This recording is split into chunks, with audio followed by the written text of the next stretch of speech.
નમસ્કાર મિત્રો, વિડીયોમાં તમારું સ્વાગત છે। જી હા મિત્રો, અત્યારે હાલના મોટા અને મહત્વના સમાચાર સામે આવી રહ્યા છે। તો મિત્રો, સમાચારમાં વાત કરીએ તો અમદાવાદ શહેરમાં મુસાફરો સુરક્ષાને લઈ ફરી ગંભીર સવાલો ઊભા થયા છે।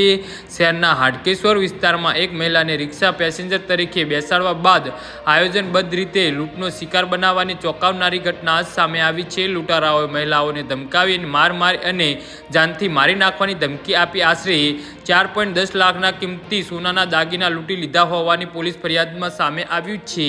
તો આ ઘટના બાદ શહેરમાં વર્ષો પહેલા સક્રિય રહેલી રિક્ષા ગેંગ ફરીથી કાર્યકર થઈ હોવાની ચર્ચા શરૂ થઈ છે। ખાસ કરીને એકલી મુસાફરી કરતી મહિલાઓને નિશાન બનાવવાની ગુનાઓમાં આચરતી ટુકડીઓ સામે અગાઉ પણ પોલીસ કાર્યવાહી કરી ચૂકી છે। તાજેતરની ઘટનાઓમાં ફરી એકવાર મુસાફરોની સુરક્ષા અંગે ચિંતા વધારી છે।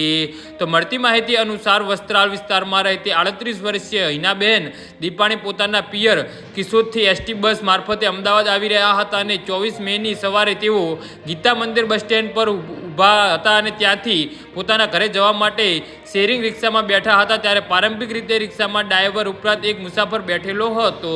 જોકે થોડું અંતર કાપ્યા બાદ રિક્ષા ચાલકે રસ્તામાંથી વધુ 2 પુરુષોને મુસાફર તરીકે બેસાડ્યા હતા। બાદમાં જાણવા મળ્યું કે આ તમામ વ્યક્તિઓ એક જ ગેંગના સભ્યો હોવાનું માનવામાં આવી રહ્યું છે। પોલીસ તપાસ મુજબ મહિલાને એકલી જોઈને અને તેમના શરીર પર રહેલા સોનાના દાગીનાઓને ધ્યાનમાં રાખીને આરોપી અગાઉથી યોજના ઘડી હોઈ શકે છે।